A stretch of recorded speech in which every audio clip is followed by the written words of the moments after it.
Hi, I'm Jon Levey with Peter Bodo for Tennis.com's U.S. Open Report. Pete, day 4, and we've got our first major casualty. Women's #1 seed Anna Ivanovic goes down to qualifier Julie Kwa. What happened today?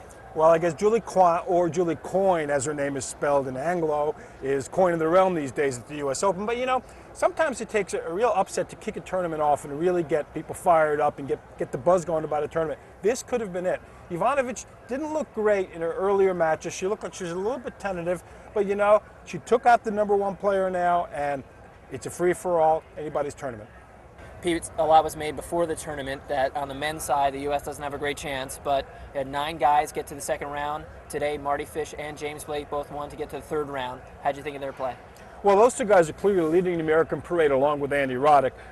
James Blake had Steve Darcis was well in control of the match. Darcis retired.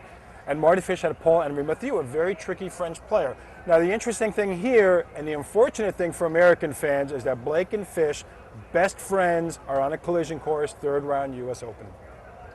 Doesn't always happen, but sometimes we get it right. And when we previewed the Andy Murray-Michael Lodra match as the match of the day, it turned out to be a barn burner. Murray took it in 4 sets. What'd you see out there? Well, aren't we the man, huh? Well, you know, it was, you know, the match actually lived up to its expectations. There were people lined up for that match 20 minutes before it started on the grandstand, and he couldn't get in. Anyway, it lived up to its billing. It only won 4 sets. It wasn't a 5-set barn burner, but it was very entertaining tennis. Lodra can really crank it. He's a very inventive player, and Murray's playing some of the best tennis of his career. Looking ahead to day 5, Svetlana Kuznetsova, the 2007 finalist. A lot of people are overlooking her. She's up with her third round match. What do you think of her chances? Well, you know, it's not like Svetlana hasn't set it up so that people would overlook her. She's a very inconsistent performer. She's capable of popping up. She tends to pop up and win tournaments when nobody's expecting it. Then when the pressure's on, she doesn't quite get the job done. However, with the state of the women's draw now, it really is a wide open field because Kuznetsova could really do a lot of damage. At night, we get another look at Andy Roddick, his second round match on Ash. He's playing Ernest Gulbis.